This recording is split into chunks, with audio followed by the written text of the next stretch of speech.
Chiefs and Dolphins are freezing their baguettes off, and the coaching carousel is pretty much off the rails. Let's get after it on this rare Saturday edition of Football Friday.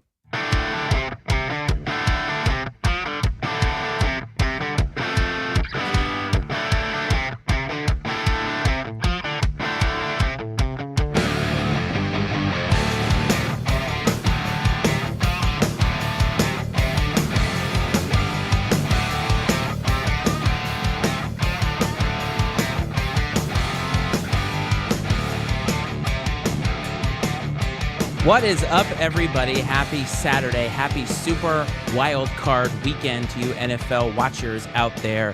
It is the Iceman Matt Brates, that is the coach Brad Powell, and it is the rare Saturday Football Friday as we are coming to you live during the Dolphins and Chiefs game, which looks 100% miserable, and you could not pay me enough to be at that game. So, Coach, how you doing, buddy? Iceman, doing well. Yeah, it looks a little chilly there in little. Kansas City, and I agree. I don't know that I would brave those temperatures for any game at this age anyways. Who knows? No. I give my dad crap because anytime we're going to go to Notre Dame, he's always concerned of how late in the year it's going to be and what the weather will be like in South Bend. And, I'm like, oh, man, how often do you get the chance to go, not, maybe once a year. So I'm like, I could deal with it. And it always makes for a fun story after the fact, kind of.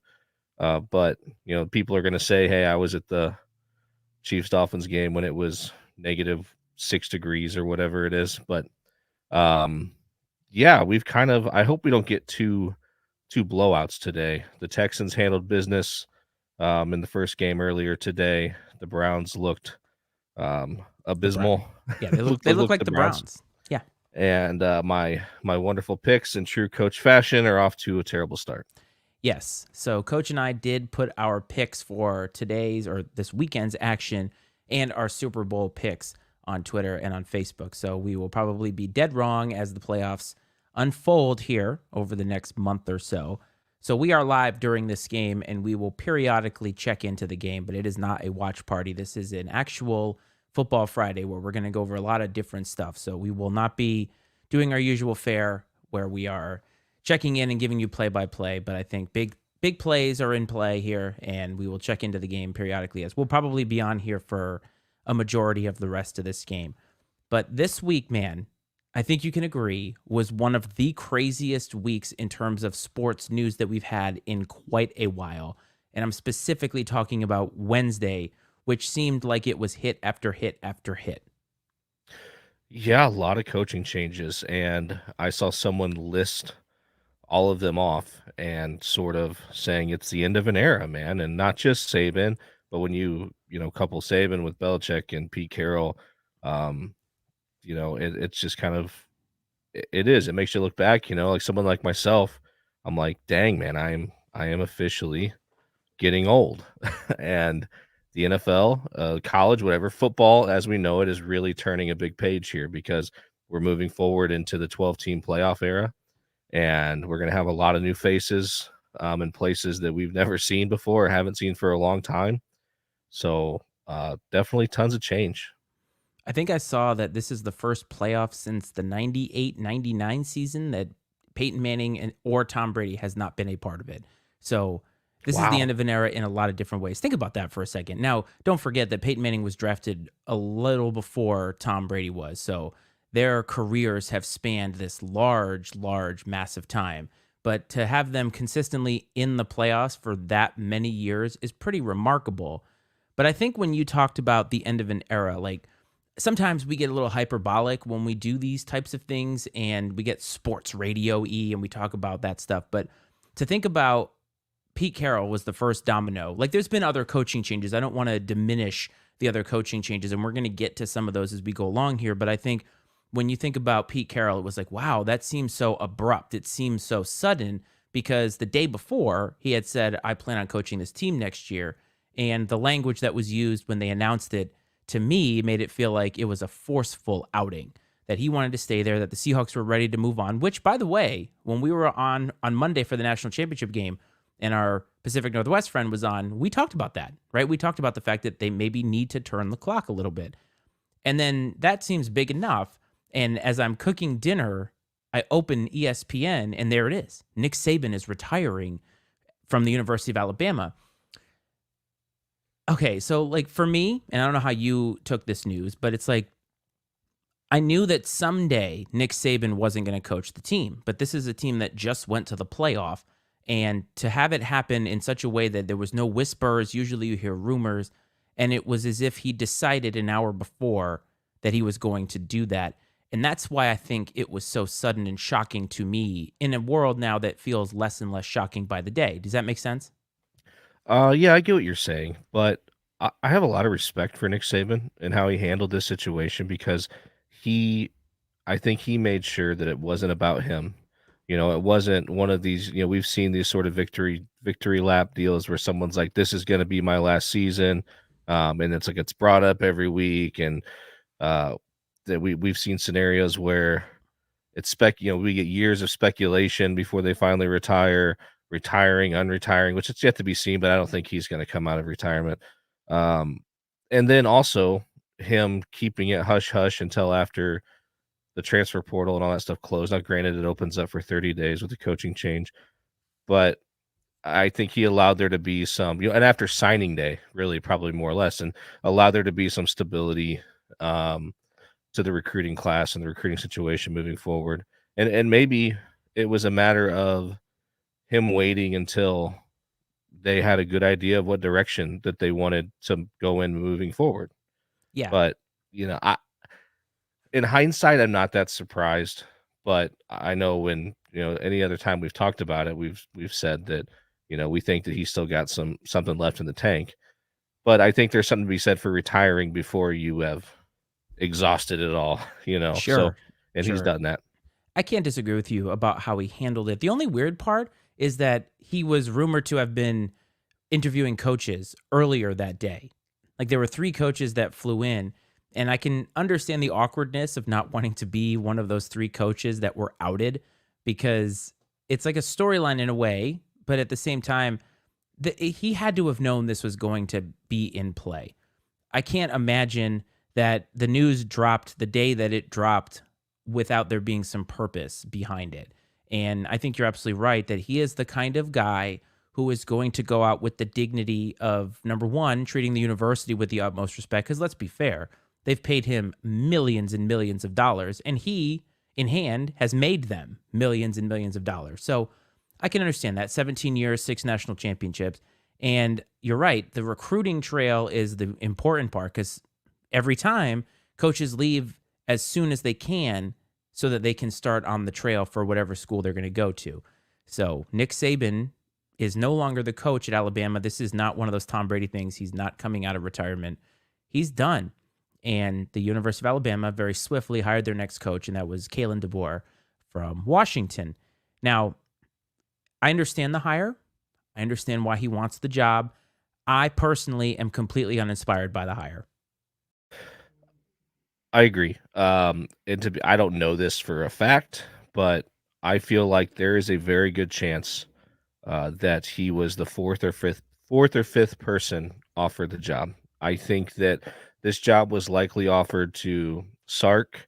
I think it was probably offered to Dan Lanning. I think they probably called Lane Kiffin, and it wouldn't shock me if they called Mike Norvell. He's the one that maybe I'm the least sure about that a phone call was made to, but I mean, I think that's what makes it so meh. I mean, we're talking about a guy that's coming off and taking Washington into a national title game, but it feels very meh because I think that most people assume that it wasn't their first choice. You may be right about that.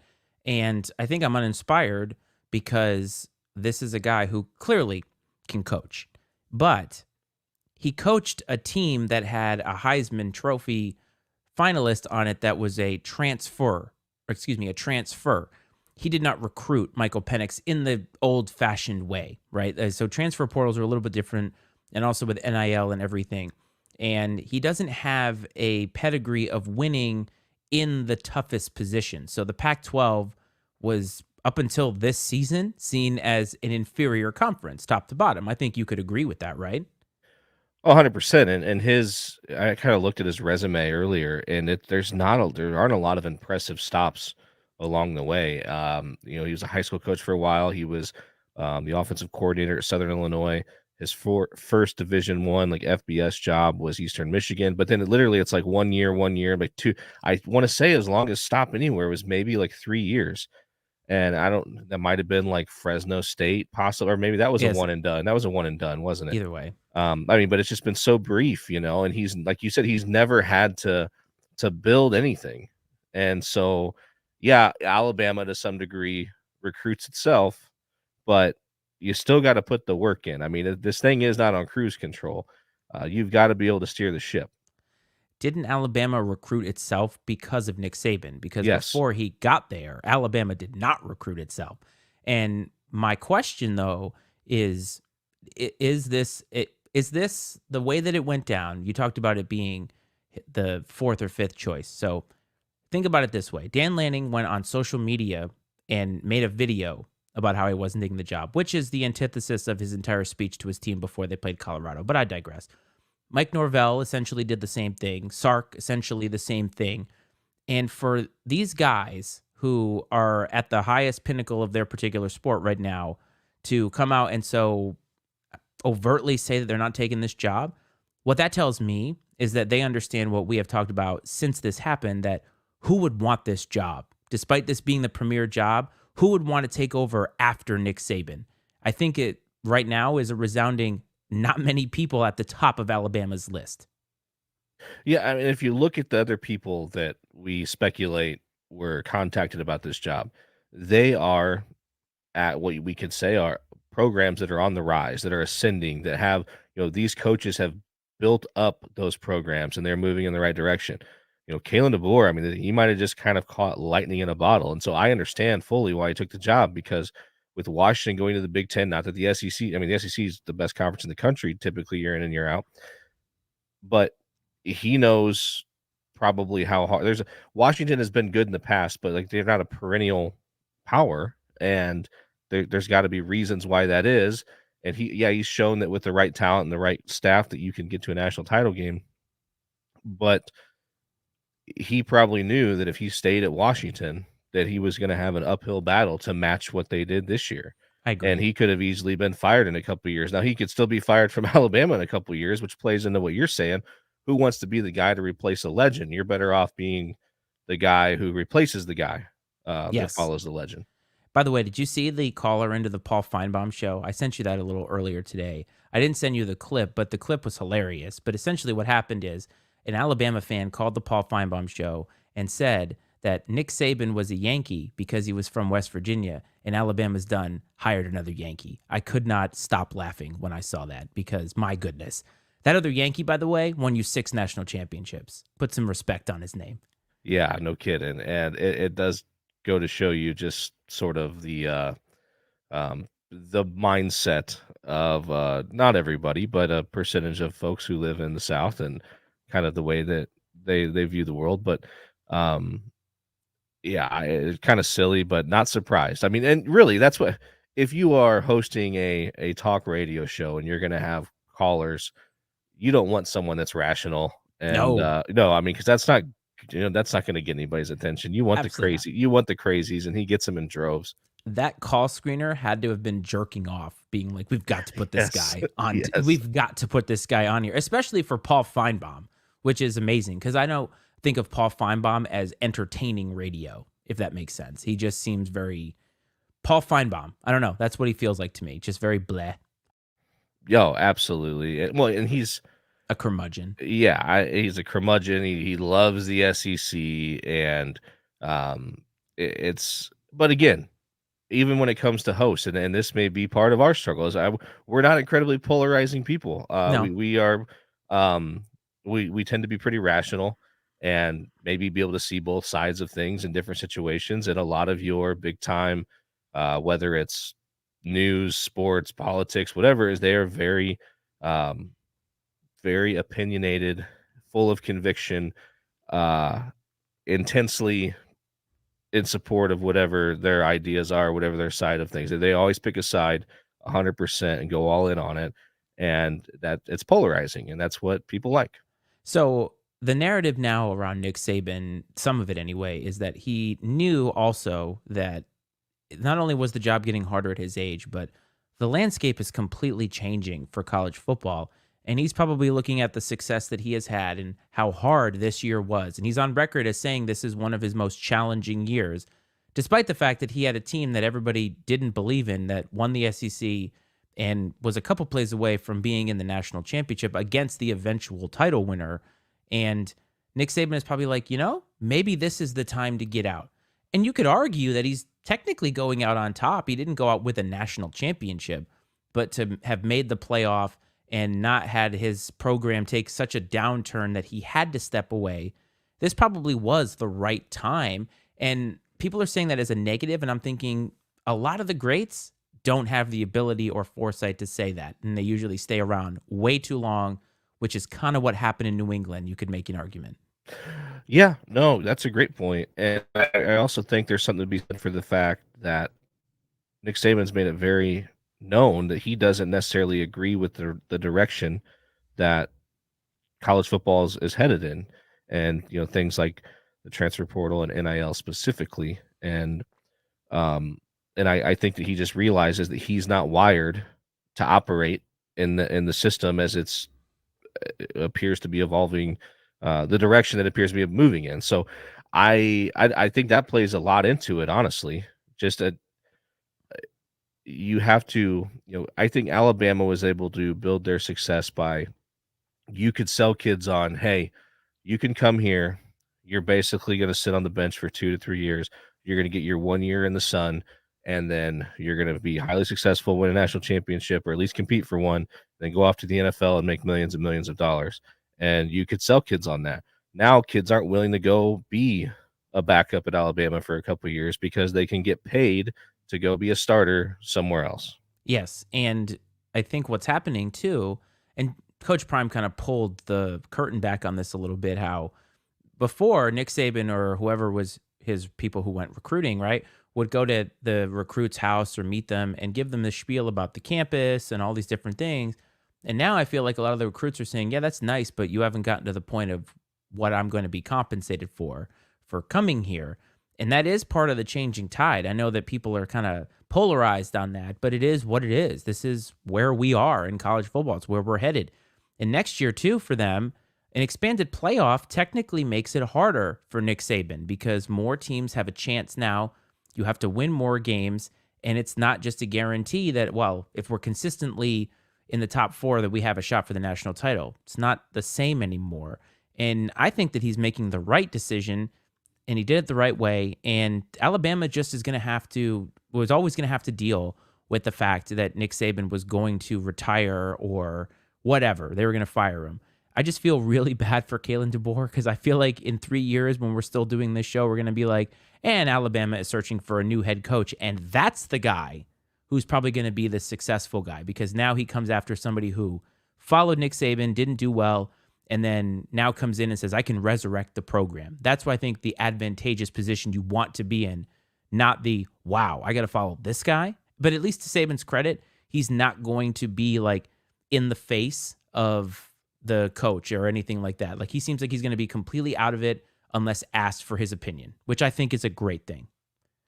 No, I think so too, and I think it's very nice of him, professional of him to do what he's doing as far as saying that we're here and I'm fully supportive of Coach DeBoer and his family while they go through this process and anything they need along the way, and I think that's great. I think we're starting to see kind of like who Nick Saban the person is a little bit. I think we've started to see that over the last year or two. It's kind of come out more and more, just kind of what his character is like. And I think in sports, people are so quick to judge and to dislike people simply because they coach a team you don't like or they're a rival, whatever. And there's some bad guys out there. There's bad people in every profession, but he seems like a pretty solid guy. And maybe Kalen DeBoer is Mike Tomlin, just replaces a really good coach that had a lot of success and comes in and just keeps it rolling for the most part. It's possible, but I don't know if are the expectations that high in the pros.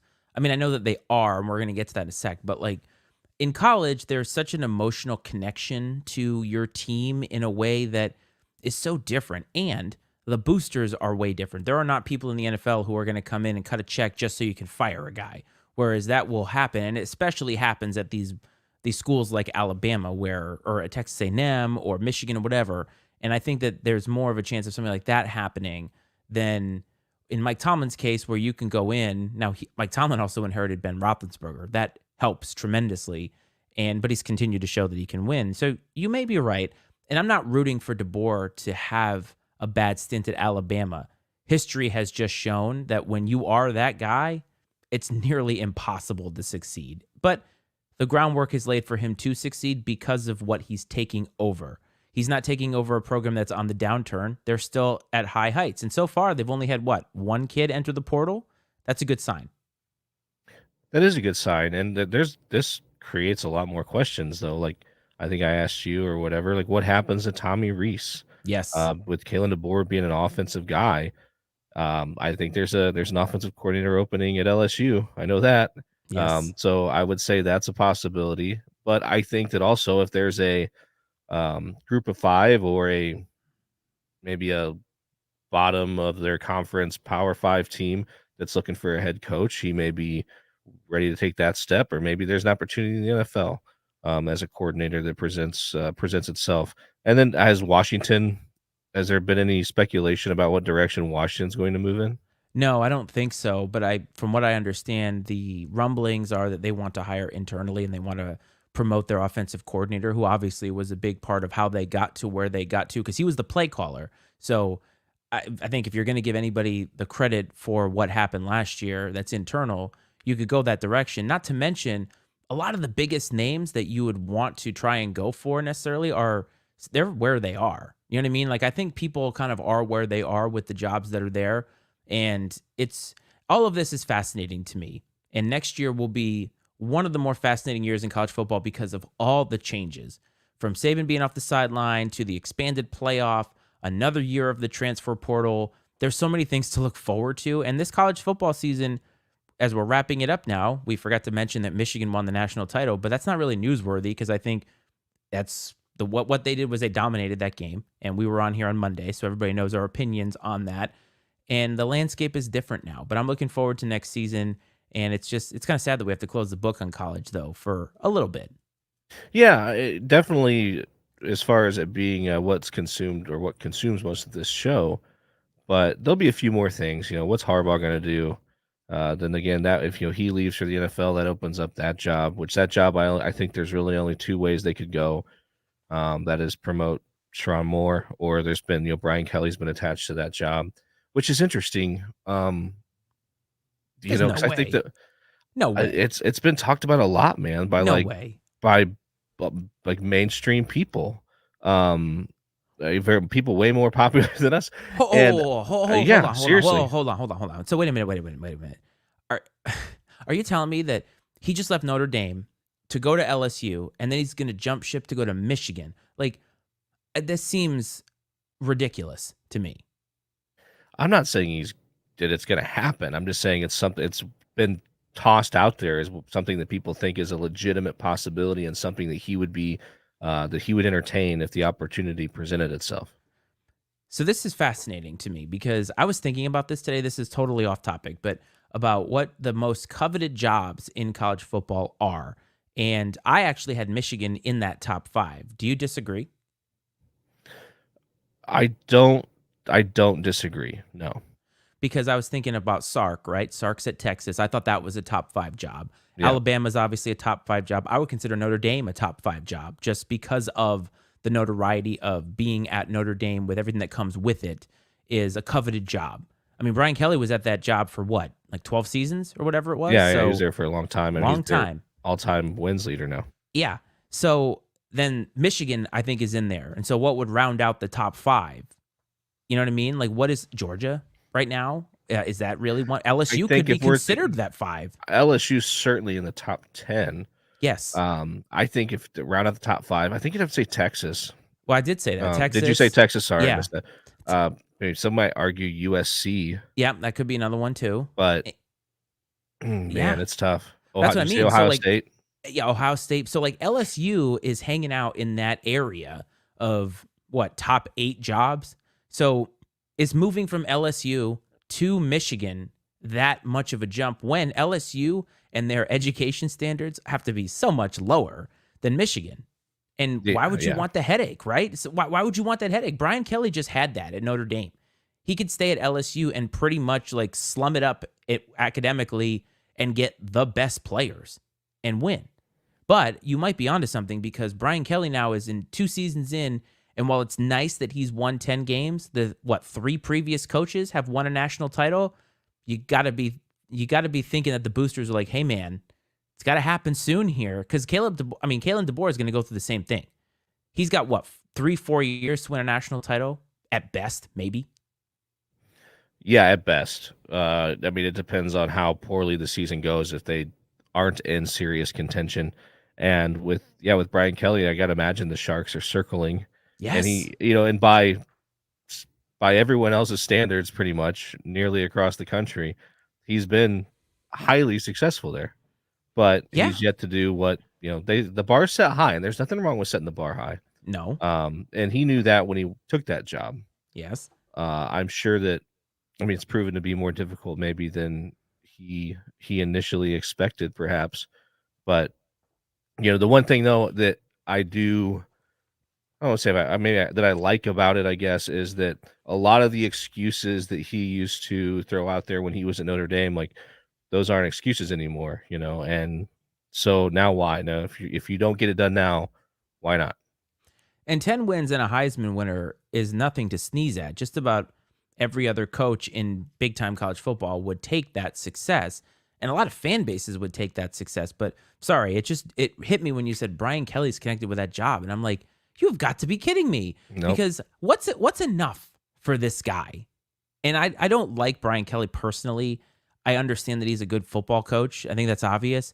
But my goodness, loyalty means nothing to this guy because he really wasn't that loyal to Notre Dame. He only stayed there because he wasn't asked to take another better job. And as soon as that other better job came along, gone. Yeah, I mean, 100%. And I mean, he along the way, like Mike Denbrock, that they're just, that he hired at LSU that just came back to Notre Dame. I mean, he fired Mike Denbrock because if he didn't, he was basically going to lose his job. And so he had to fire, which there are coaches that get put in that position. So that's not necessarily an indictment on Brian Kelly's character. But I mean, that's just part of the business of, He doesn't think twice about that, though. no, I mean, he didn't lose a wink of sleep over it. No, in my he opinion. doesn't stand up and say, I'm not doing that. I'm taking a moral stand. He's like, you got it. I'm going to go do it right now. Yeah, right. Doesn't matter if it's Christmas Day. Doesn't matter. He'll do it. He'll do it. So let's move on to the NFL. And the other big news was Bill Belichick, which I have to say wasn't surprising at all. Like we've been talking about that for a couple of months, actually almost like half the season. It became official. They had a press conference and everything. And so the Bill Belichick, Tom Brady era is officially over. 24 years he was there and lots of winning, 6 Super Bowls, obviously. The last few years had not been good. And now everybody wants to pile on and say, look at what he did to Brady at the end. He didn't respect him. And now Bob Kraft and all this relationship and everything. And it's like, look, 24 years for the same people to be running an organization successfully is something that doesn't happen in sports too often. And they're like marriages. Normally, there are ebbs and flows in any type of relationship, but we have not seen this kind of stability in an organization outside of the Steelers for a while. And eventually, it's going to end. I don't know why people are so surprised. Like, oh my goodness, this is the changing of the guard. And in some ways it is, but the changing of the guard happened when Belichick and Brady weren't there together. That was the marquee.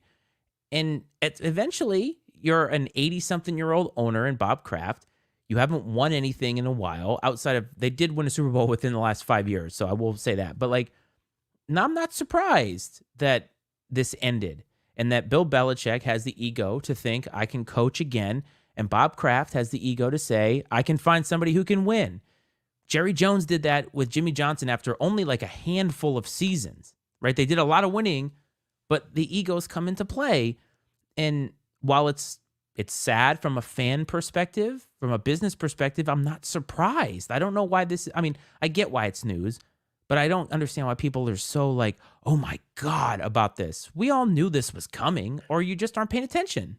Yeah, I think the only question was in what sort of way was it going to unfold, right? Because there was Right. speculation, would he be traded? We didn't know if he would. I don't think we thought he would retire, but would No, he resign on his own?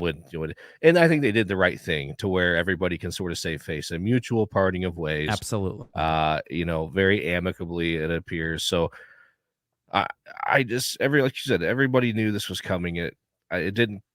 If it like If it caught you by surprise, then you Like weren't that. paying attention. Yeah, you weren't paying attention to anything at all. Um, I'm curious to see where he lands, though. There's, Yes. there's a lot of There's a handful interesting of jobs. possibilities. Yeah, there's a Yes. lot of interesting Yes. possibilities that you have teams that are pretty well. I don't think he's going to go anywhere where he's going to have to like rebuild. No, because that'd be like He's going going to to go New somewhere where England. he's going to go somewhere where the roster's pretty well put together and ready to win now. And there's a couple of those places we can get into at some point whenever you want to, but Yep. um, no, it's not. It's a sad day because it's the end of an era, but I think Bill Belichick would even admit to you that it was just time for a change for everybody. It was time for a fresh start. I do think though that he wanted to leave, but also didn't want to leave because I think from his perspective, it was frustrating that his owner didn't still have his back the way that he did for all of those years. But throughout all of those years, his quarterback was Tom Brady, and they were consistently winning and in contention for a Super Bowl. That makes it a lot easier. But then Belichick tries to do the hard thing. He tries to move on from Brady a couple of times, and that's when the power struggle starts. And when Brady left, many people thought Bill was dumb. But there's how many quarterbacks in history that have done what Tom Brady has done? Zero outside of Tom Brady. And so for Belichick to try to move on from him at age 42, what else was the guy supposed to do? Like, and then he wins a Super Bowl. But how many people had Tom Brady playing at that level, right? At his age when you project 10 years ago. But also the Bucks had to get so many guys on that roster. And I think Tom would have looked the same way that he did his last year in New England had the Bucks not gone out and gotten all of those pieces, because that's how you make an aging quarterback look younger. So it's like, look, they needed each other. It is what it is. Bill tried to move on, and he made a lot of dumb mistakes as the GM the last few years. He has to own that. And if he wants that kind of control somewhere else, then I think the same thing is going to happen. So if you're a franchise, you've got to be careful, because he doesn't just show up and get you in the Super Bowl by just appearing in the door. It doesn't work that way. Yeah, I agree. I think he sort of fell victim to his own success, and by that I mean he found the diamond in the rough a few times and really started to buy into his ability to do that. And it was almost like he got a little cute. Yes. As far as trying to put a team on the field or find talent in people that nobody else saw, find cheap talent, bargain talent, if you want to call it that, Bargain bin. I and like that. bargain talent, and try to outsmart everybody. And yeah, that works when you have a all-time quarterback. Absolutely. That covers up a lot of mistakes. But when that guy's gone, that lack of talent that is left becomes very obvious. Yes, I totally agree with you. So the Patriots moved on by hiring Gerard Mayo the day after the press conference. And what I've come to learn is that it was written into his contract that he would be the successor. Now, I asked you, did Bill know? Because in my mind, if Bill didn't know, that's kind of nuts, isn't it? Yeah, it's really shady, I think, if he didn't know that. And I found that really interesting because you wonder at one point in time, I think people believed that Josh McDaniels had something set up along those lines, right? Mm-hmm. And he probably moved on from that years ago when he took the Raiders job and stuff. But uh, it super interesting. And does anyone know how long? Like, when was this contract put into place? Even Well, I don't know how long Gerard Mayo's been on the staff. Now, he was a player drafted by the Patriots, spent his entire professional career playing and coaching on the Patriots roster or on their staff. So it makes sense, but it's interesting that it's written into the contract. And what that tells me is that whenever they signed this, which I feel like has to have been since Brady left, Bob Kraft kind of already knew that he was going to move on from Belichick at some point. This was kind of one of those fail safes in case of an emergency, break glass kind of thing. It's great for Gerard Mayo, like awesome for Gerard Mayo. And I'm happy for the guy. And I also think it's great that Bob Kraft immediately hired a minority candidate without any interviews. That's awesome, right? I mean, so checkpoints for the Patriots on that one, because who had Boston sports doing that in that way? Not nobody. And I think that Gerard Mayo is a good candidate in the sense that he is a guy who is well liked by the players in that team, because a lot of reports the last 2 years have been there's been a lot of turmoil and a lot of uncertainty and sort of us versus them on this roster. And so maybe, just maybe, this is one of those addition by subtraction things, but Gerard Mayo has only been a defensive coordinator for a small amount of time, never been a head coach. And I think now in today's league, defensive-minded guys who become head coaches aren't as successful. And that's the only thing that worries me. But again, you're following Bill Belichick. So your task is almost impossible. Yeah, fortunately, he's in a different situation a little bit than Kalen DeBoer because one, he's on staff, so he's got the relationships. He understands sort of the lay of the land there in New England, and the Patriots haven't been very good for a couple of years. So the bar isn't set nearly as high as it is at Alabama. The expectations aren't what they are. So I think that works in his favor for sure. And I think he'll get time too. But I also think though that the I think so NFL, too. I think the NFL has proven out of all the sports leagues, the one that you can build and get good the fastest in the NFL than you can, in other professional sports.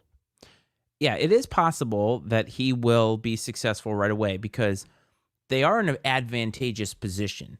And I do want to get into this in the offseason. Something Coach and I have been talking about offline is getting a little bit more into individual teams for a lot of the people that tune into the show who maybe want to know a little bit more from us about their teams. Now, we should be very, very out front that we are not knowledgeable in every single team in the NFL. So our analysis could be completely ignorant, but actually that's what makes great content. So I feel like, hey, we're going to try that. But I think if you were looking at the Patriots now, it's like we have the number 3 pick in the draft. We have a new head coach. We're starting over, and they can get a quarterback now and start over and try and start with a brand new slate without any of the expectations of Tom Brady or Bill Belichick or anything like that. And I think you're right. Bob Kraft will give him time, I think, because I think Bob Kraft, though, moved on from Belichick because he's looking at himself in his 80s and thinking, I need to win another one. Because I think he liked being the owner that had Tom Brady and Belichick, and it was awesome. And now it's like, we're 4-13. It's not that much more. It's not that fun to go into owners' meetings anymore.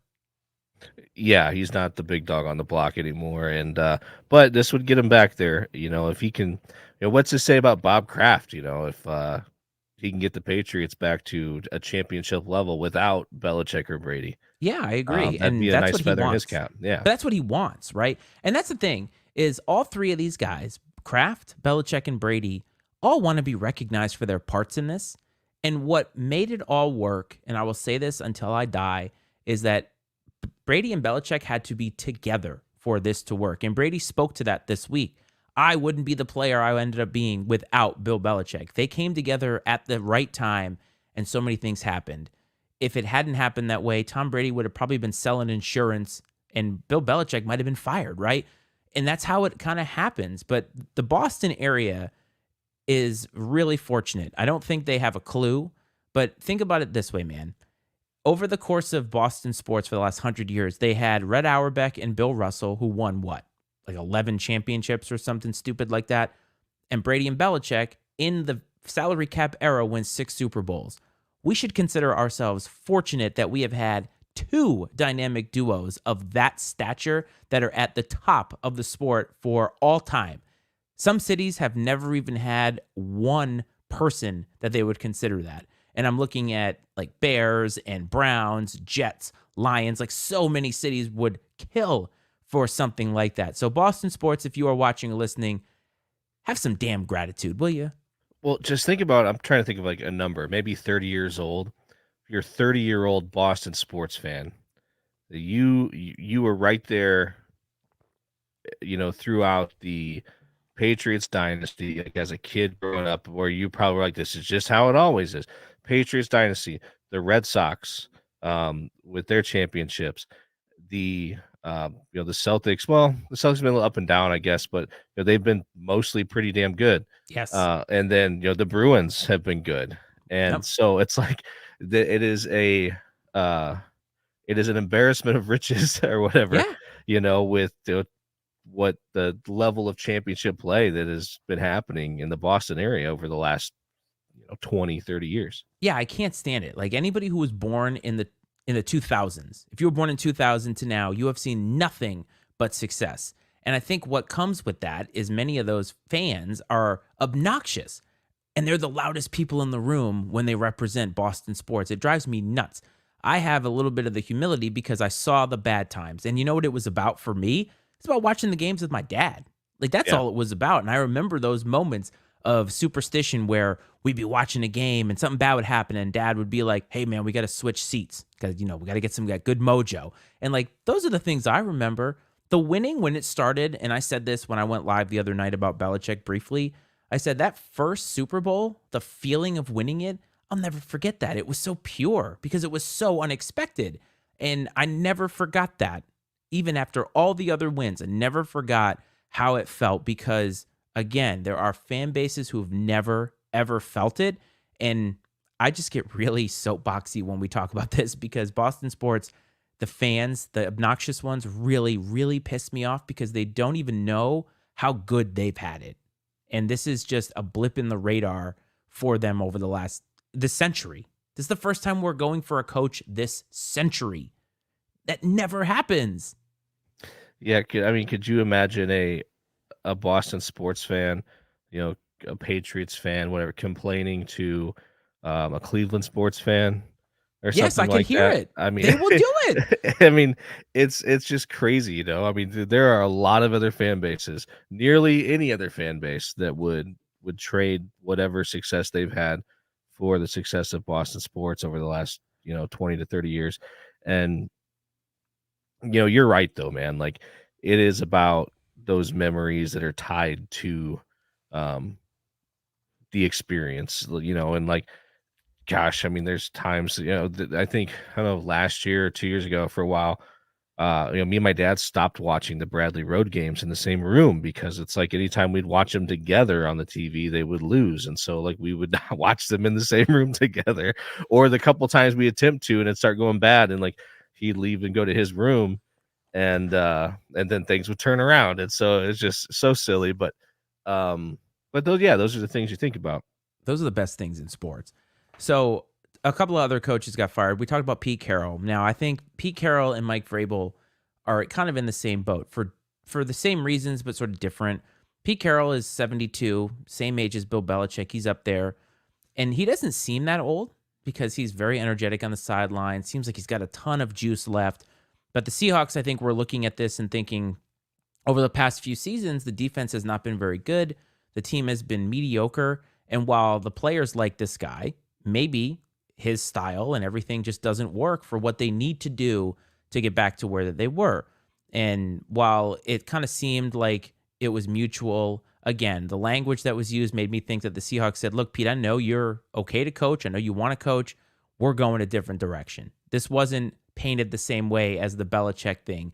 There was no mutual press conference. Pete had a press conference by himself to talk about this. So I think Pete is out for those reasons.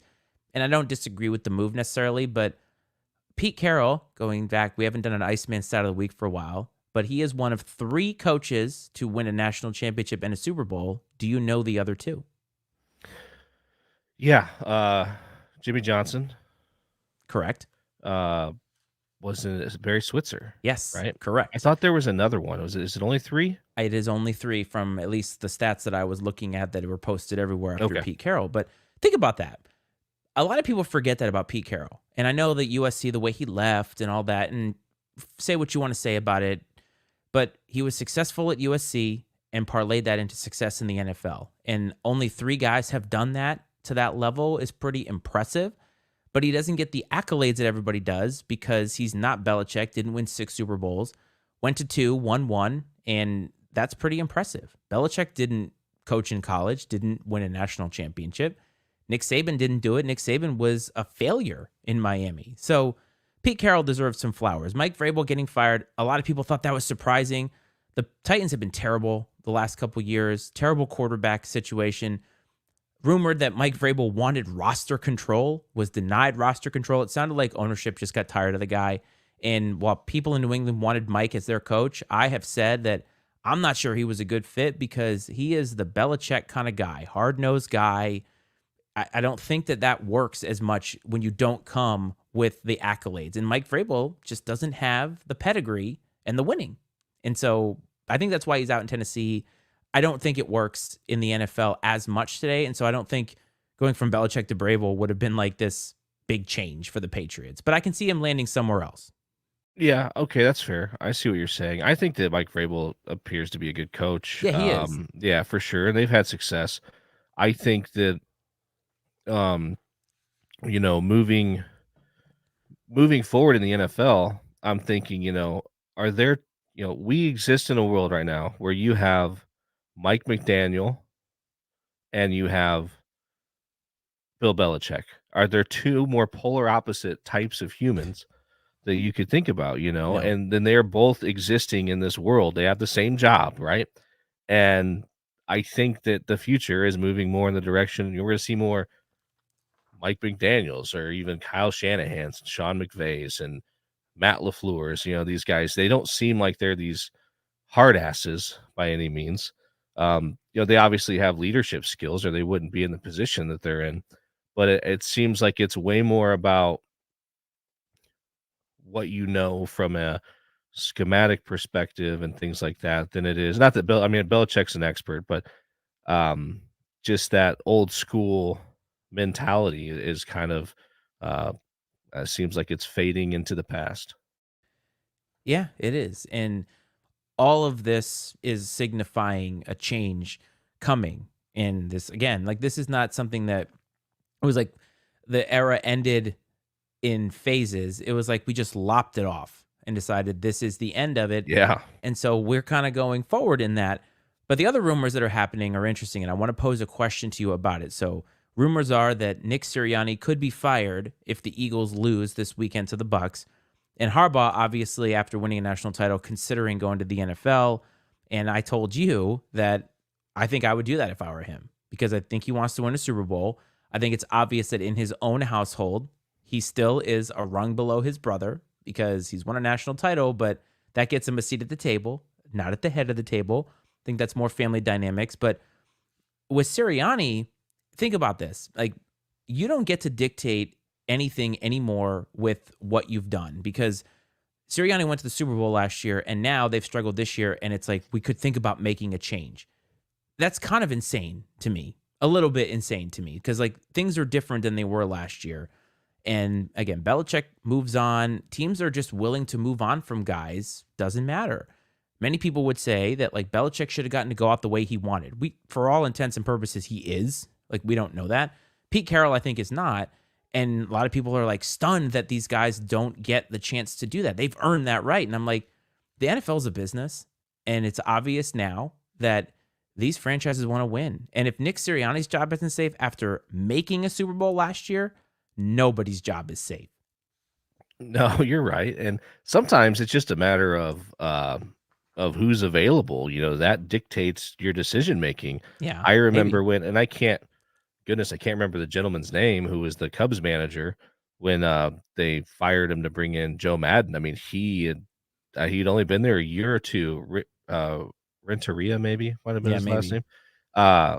Ricky Renteria. Anyways, he was good. I mean, they were doing well, and Joe Madden became available. Yes. And that was it, man. Like, I get out of here, guy. Like, and when Bill Belichick becomes available, and there are certain franchises that are more desperate than others. Yes. for a championship or just to be playing in a championship caliber, and Philadelphia is one of them. And so it wouldn't surprise me. And there've been a lot of question marks, because uh, he's I think I sent you that clip. I think was it Cowherd was talking about. There are other coaches, successful coaches who have lost coordinators, and it's never seemed to phase them one bit. They just keep on rolling. Saban. It's yeah, right. And I mean, even Andy Reid, Yep. uh, McVay, Shanahan, whoever, and so he lost. Um, Shane Steichen, right, Yeah. the So Colts the coach. Colts coach. That's And right. yeah, After last week, you and couldn't remember it. yes, Now you I know it. know. Very I good. got it. Shane Steichen. You lost Shane Steichen of the Colts, and they seem to be struggling on offense. And there could be a number of reasons why that's the case. But when you combine what seems to be a few steps backwards compared to last year and having a legendary coach like Bill Belichick available, I think it creates the perfect storm for something like this to happen. Yes, I agree. But Sirianni's funny because he's one of those guys. McDaniels is kind of the same way, but lesser to an extent. Like Sirianni's shtick is cute when you're winning, but then when you're struggling, it's not as cool, right? It's not as cute, especially for that fan base.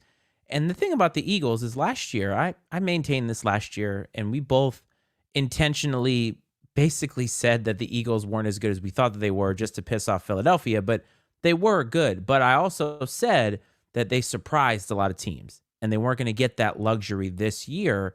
They had a lot of things happen. They started 10-1, but the wheels fell off in a way that indicates to me that something happened internally with that team. Like I get that some guys have been hurt and whatnot, but it feels to me like it was team chemistry more than anything else.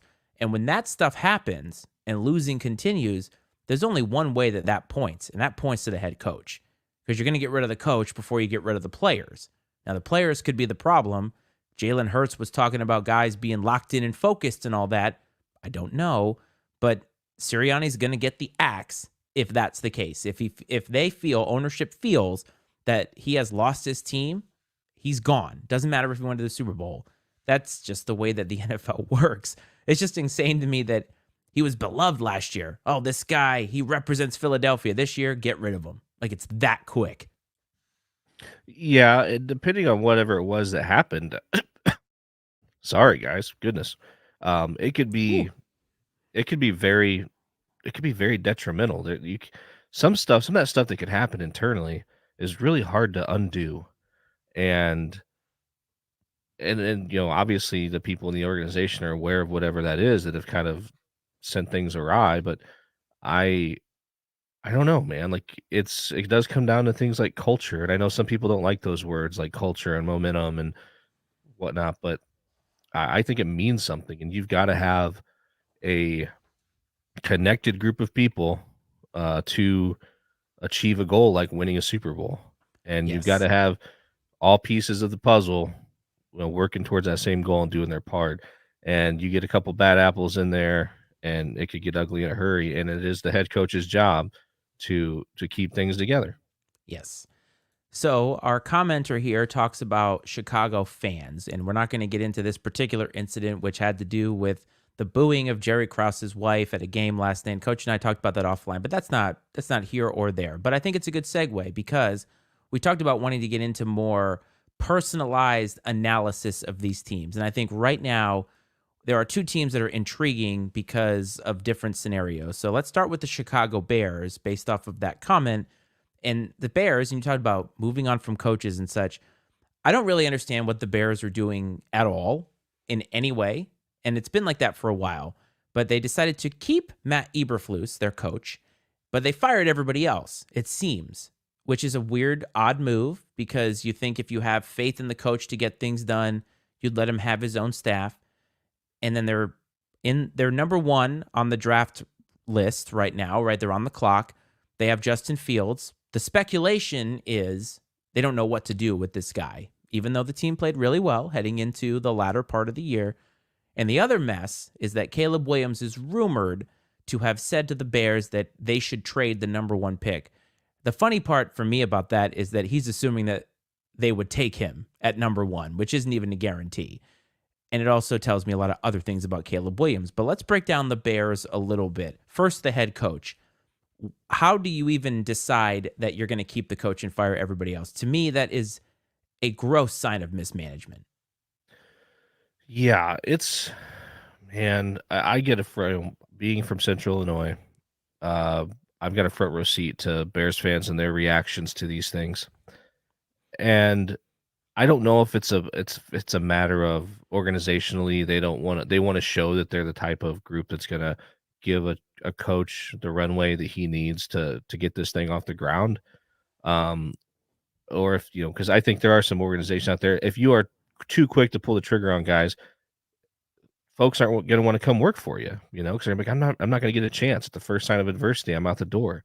But just like you mentioned, like we talked about with Nick Sirianni, these organizations are in the business of winning, and it does seem puzzling when you see some of the decisions that the Bears have made, um, from them, coaching hires, front office, just very bizarre. Even draft picks, even back from when they drafted Mitchell Trubisky, it was just like a big head scratcher, and it's just they're frustrated. The fans are extremely frustrated, and how the coach kept his job. I don't know if it was just the fact that they finished the year decently enough for him to keep his job, and that Justin Fields showed some flashes down the stretch that he's maybe starting to figure some things out. I have no clue.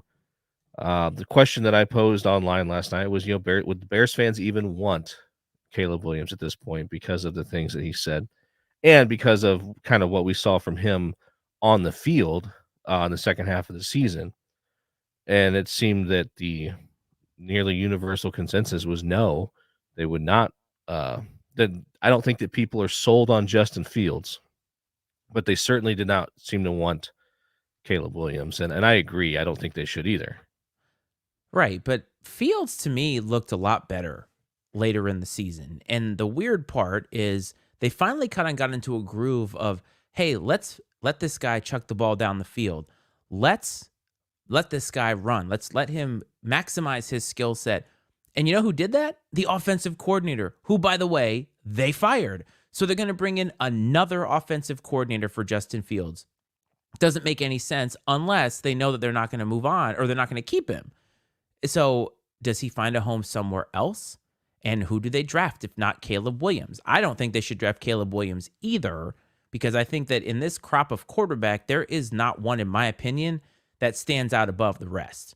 I think they can make a solid choice of a lot of the guys that are on that board and be good.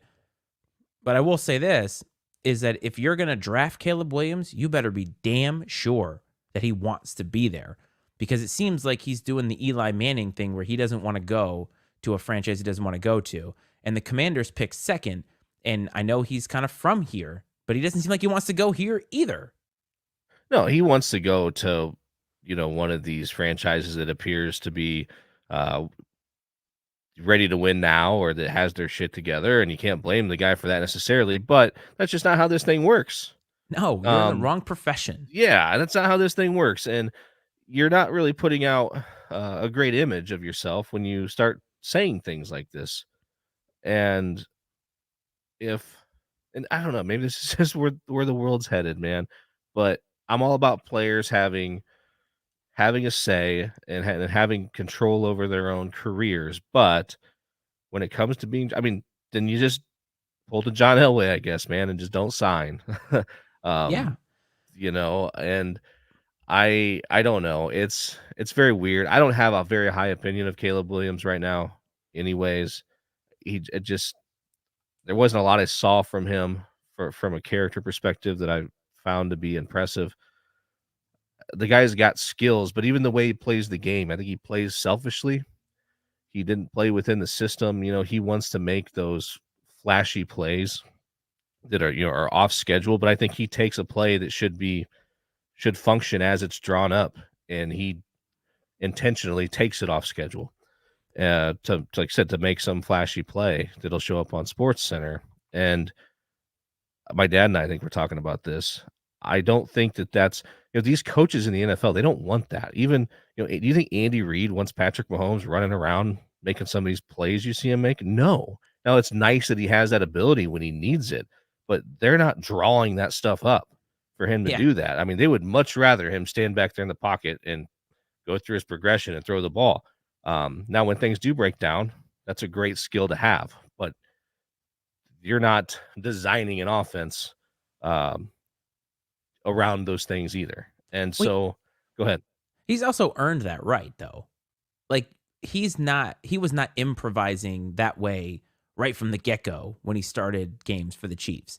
He has earned that over time. And Caleb Williams maybe has earned that with Lincoln Riley. I'm sure Lincoln Riley loved that stuff because as we talked about and criticized Lincoln Riley for a while about his malpractice in essentially not having a defense, but having this great offense. And Caleb Williams is fine within that offense. But once you get to the NFL, that talent disparity drops and you don't have the same disparity. Like he's not going to play Fresno State or some, bumfuck college somewhere. He's going to be playing all professionals. You know what I'm saying? And so I think that is a difference. And when he gets drafted to a team, they're not going to want him to go off script. He's going to have to learn by the NFL system in a way.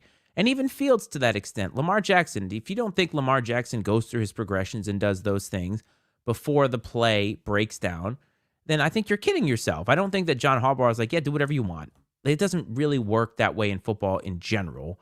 And so the Bears are in this kind of tough position where I think that they probably feel pressure to take this guy. But is he going to work with Eberflus, who couldn't make Justin Fields work? And then is Fields going to stay on the bench? Like, it sounds like a mess to me in Chicago. Yeah, I mean, I have said before, I think that the Bears coached the Justin Fields out of Justin Fields, and which was just very strange to me. But the Caleb Williams piece, I can see both sides. Like I can understand, like you may not want to go to a dysfunctional franchise, and the Bears certainly appear to be functioning as a dysfunctional Yes. franchise. On the other hand, if you're the Bears, you can't build around a guy that's already out there voicing things like this, that he doesn't want to come be a part of that. Like you can't build on that. That's not a cornerstone or a pillar to building a successful team and franchise moving forward. So what do they do? I don't know. I mean, if there's anything I know about the Bears, they're going to screw it up one way or another. Yes. And they've got what? So they get to number 1 and then I think they're up there in the top 10 again. Yeah. Yeah, they have a couple picks in the top 12. Yeah, and so I know I think a lot of people expect them maybe with that their second pick in the top 10, like it might be like around 6 or 7 to take Marvin Harrison Jr., which I think would be a good pick. But you could move some things around. You could just trade back a couple spots if there is somebody that wants Caleb Williams or one of these other quarterbacks. But like you mentioned, there's not a guy that stands out. There are no sure things, and I don't think in this draft at quarterback, there really isn't much of a. There's not such a thing as a sure thing really anymore either. And when because we got Caleb Williams, Drake May, obviously Michael Penix will be there, Bo Nix, JJ McCarthy. I mean, there's going to be, but these aren't guys that Jaden Daniels. They're all very talented. They're great college quarterbacks, but I can't watch any of them and say like that dude is going to be a franchise quarterback somewhere for a decade or longer. Yeah. And another thing, and my dad mentioned a bit, kind of in the chat, is compared to the NFL, compared to the NFL in college, all receivers are open. These guys are open all the time. When you get to the NFL, nobody's open. These windows are so small. You have to throw guys open, and that requires a very unique skill set that you don't necessarily have to have at the college level, and you've got to be able to develop it. And I think that's a big reason too. You see guys struggle trying to make that transition from college to the pros. I agree. And there's no such thing as a sure thing in the draft anyway. As we know, it's basically like gambling. Like you're just hoping that your scouting has been good enough and that when you bring a guy in, he can essentially make good on what you think that his ceiling is. But I said this a couple weeks ago, and I still think it should be in play for the Bears. Although with their current head coach, had they kept the same staff, I think this would have made more sense. But Justin Fields obviously showed that there was some flash there. So why not try and goat one of these teams that's right underneath you to trade up to that spot, get some capital for it, and then take Marvin Harrison early? Because I think he's a sure thing at wide receiver in this league. At least he seems like he should be, right? So give Justin Fields another weapon along with DJ Moore, who he finally got some chemistry with late in the season, and let them do their thing. Their defense should get better, and they should obviously protect Justin Fields, but I feel like try to get what you can for the number one pick, because you don't need to take Marv number one. Nobody would bat an eye, I don't think, if that's what they wanted to do. But you probably can get a team to come up and get that spot and get a bunch of draft capital for it. I mean, look at what happened last year, right? The Panthers and all this draft capital they gave up to take Bryce Young. And then you got the Texans who were like, yeah, well, we're good. We'll take CJ Stroud. It's cool. And you never know. But you're right. The Bears are going to mess it up. I don't see a scenario where they do the right thing 100%. or the smart thing. And Marvin Harrison is going to get drafted early. He's totally going to get drafted early. So if I'm the Bears, I want that guy, because the Commanders are next. And then the Patriots. Both of those franchises arguably need a quarterback. So they might be wanting to come up, or maybe whoever's at number 4, try and leverage what you have. That's what smart teams do. And the Bears are not a smart team, unfortunately. And I think they're going to get stuck in this position where they're going to have a coach who sucks, and then they're going to draft the wrong guy. These things aren't going to mix, and they're going to have to start over again. And I can understand Bears fans, and we should shout out our boy Ryan Leskis. Payne Productions is his podcast if you want to go listen to it. PAIGN after Champaign, Illinois. But he was getting fired up yesterday because their team and their franchise stinks, quite frankly. And he's tired of it. And I said to you, this is what perennial losing looks like. Because you were surprised at how confrontational he was with us joking about Baker Mayfield. Yeah, he was fired up, man. I don't know him well, just through, our little podcasting community of people, but he seems like a super laid back guy. And Yes, great guy by as far as I can tell. So it was it was interesting to see him get so fired up, which I don't blame him. I'd be pissed too, man. I guess my news feed on Facebook is full of people that are pissed at how, I watch the emotional roller coaster that these folks go through every Sunday during the games, and it's painful, and they've been dealing with it for a while. And I think I heard something today that it's been, was it 13 years? It was 13 or 19, I thought. I don't know why those two numbers are sticking out in my head, since they've won a playoff game. And it's just nuts, man, because to me, it doesn't feel like that long ago that they played the Colts in the Super Bowl, and they were making the playoffs, making runs to the NFC Championship game. And here we are, man. Like, how far they have fallen. I agree with you wholeheartedly. So we'll watch that dumpster fire unfold as the offseason takes place. The next team we want to highlight is the number 2 pick, and that is the Washington Commanders. So Riverboat Ron finally gone, mercilessly gone. This is the destination that, to me, may be the wild card for Bill Belichick, because they just hired a GM that they got from the 49ers, who also did GM work with the Patriots. So there's a connection there. The interesting factor to me is that they kind of are not as set at quarterback, and their defense wasn't very good. And then they've got Eric Bieniemy as their offensive coordinator, who I think took that job to try to prove himself to get a head coaching job somewhere. His name hasn't been talked about at all for any of these head coaching gigs, right?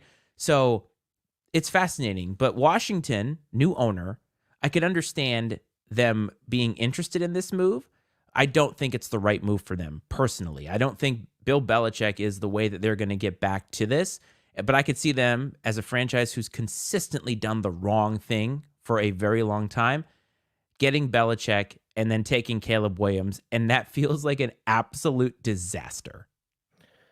Yeah, that's a really weird combination. There are a lot of parallels, man, between the Bears and the Commanders in terms of kind of how they've been run.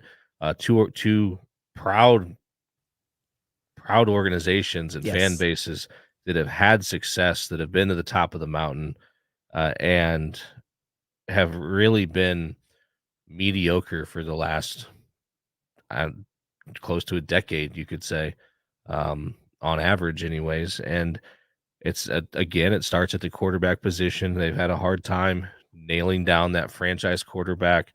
There's been a bit of a revolving door at the head coach position, and I mean, I guess like they had Kirk Cousins.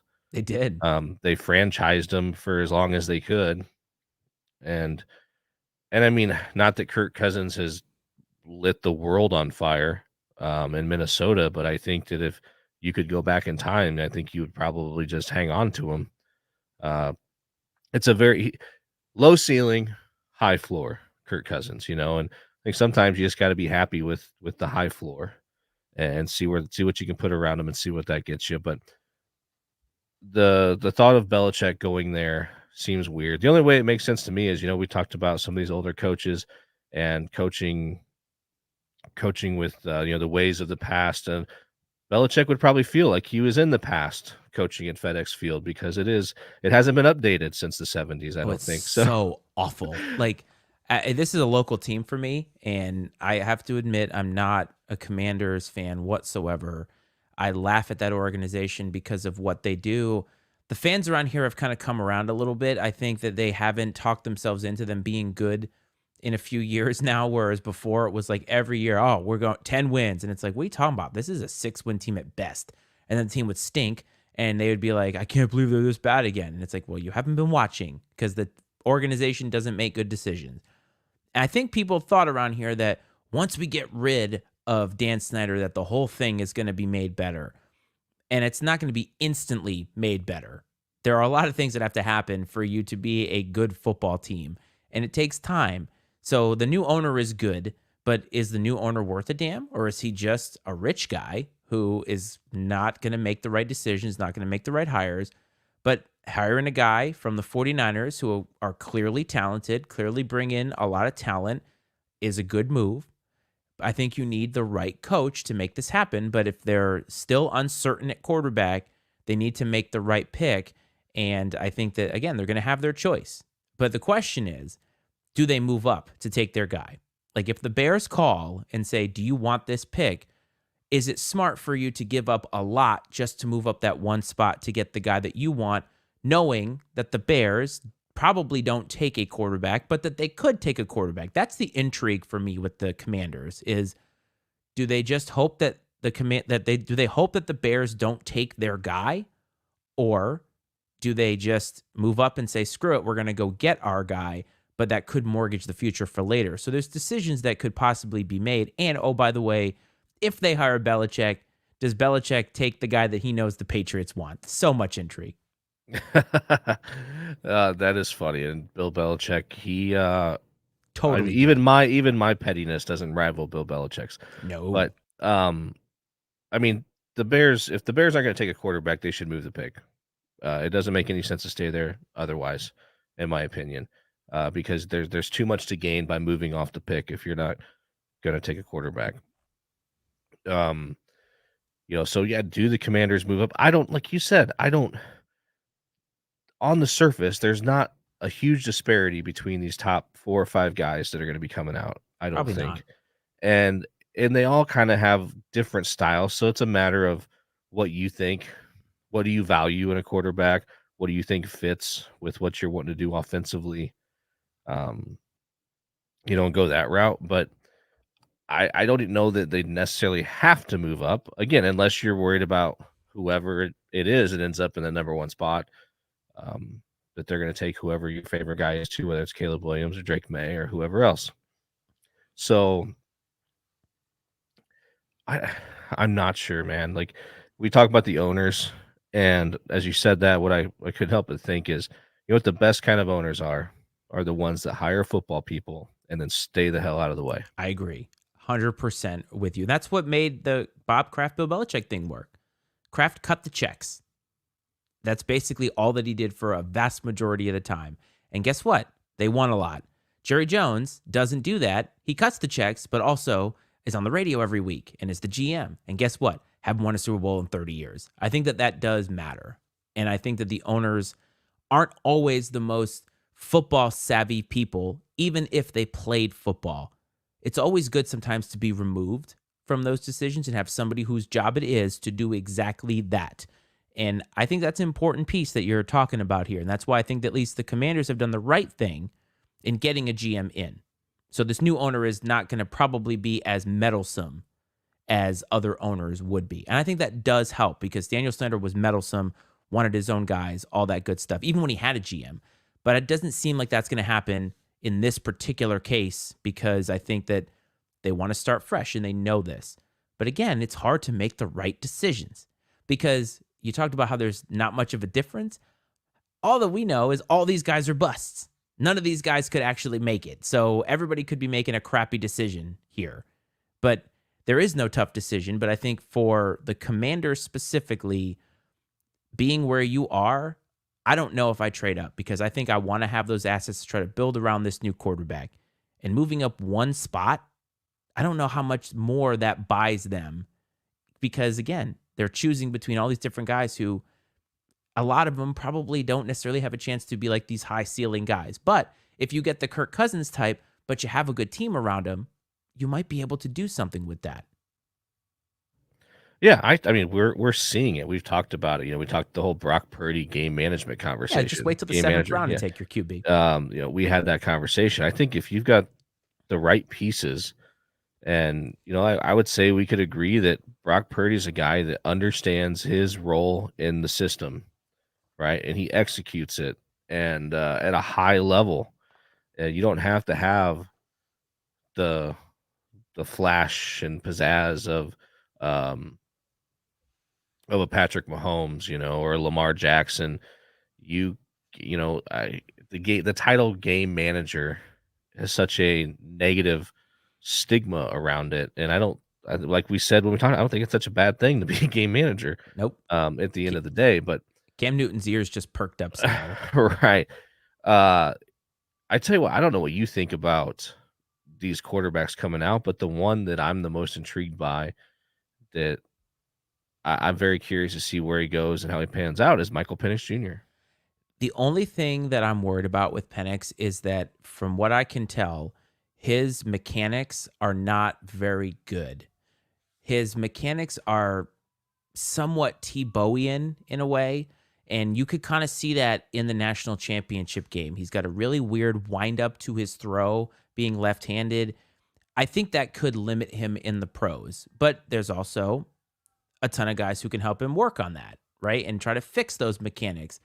And one thing that the guys from Political Football were talking about during the national championship was that you could tell because of all the pressure, he was not used to not throwing completely on his feet.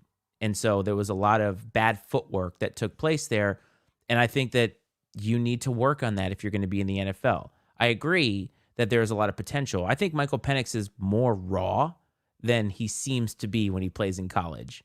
But if a team drafts him that has the ability to sit him, I think that's an advantageous position for him, not somebody who needs him to win right away. I don't think that, it's just my completely uneducated opinion, but watching him, I don't think that his skill set and his mechanics are NFL ready for a team that needs to win right now.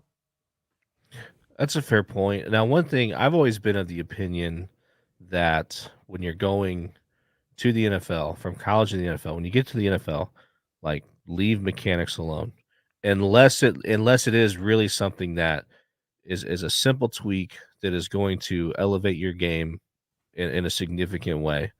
And like maybe in Michael Penix's situation, shortening his release a little bit. Right. And maybe it just as simple as that. Like, let's just shorten this thing up a hair, because there's no way you're going to be able to get the ball out on time, as your release is currently.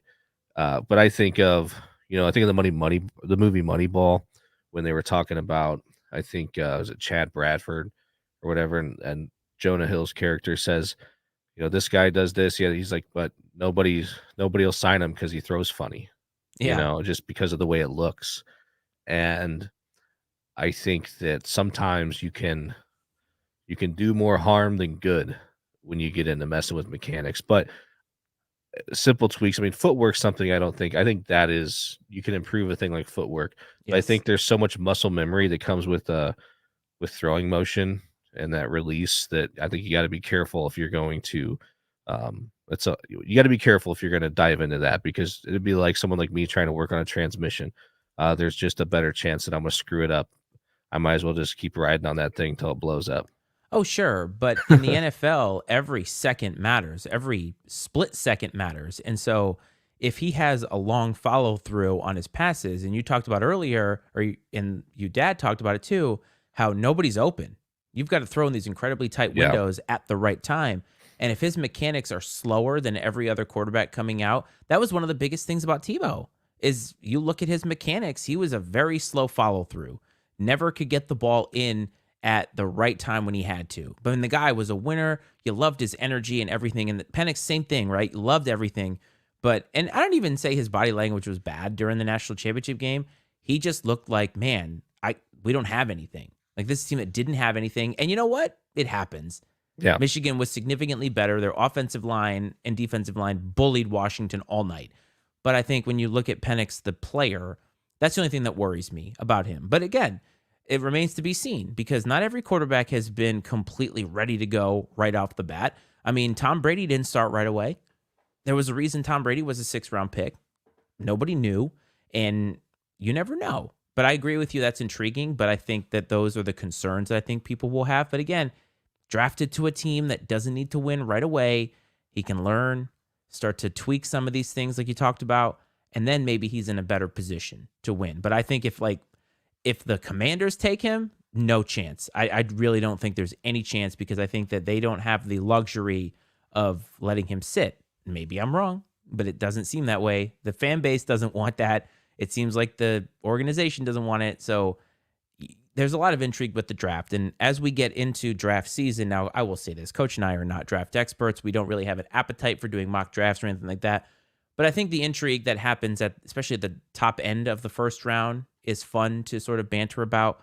So we'll banter about some of these teams as the offseason progresses. But we still got football playing right now, as the NFL season isn't over yet. So the wild card, or super wild card weekend as they're calling it, right now, today there were 2 matchups, Texans and Browns, and this game right now, which is Dolphins and Chiefs. As it stands right now, 3 minutes left in the third quarter. Chiefs are up 19-7 and are just needling them to death.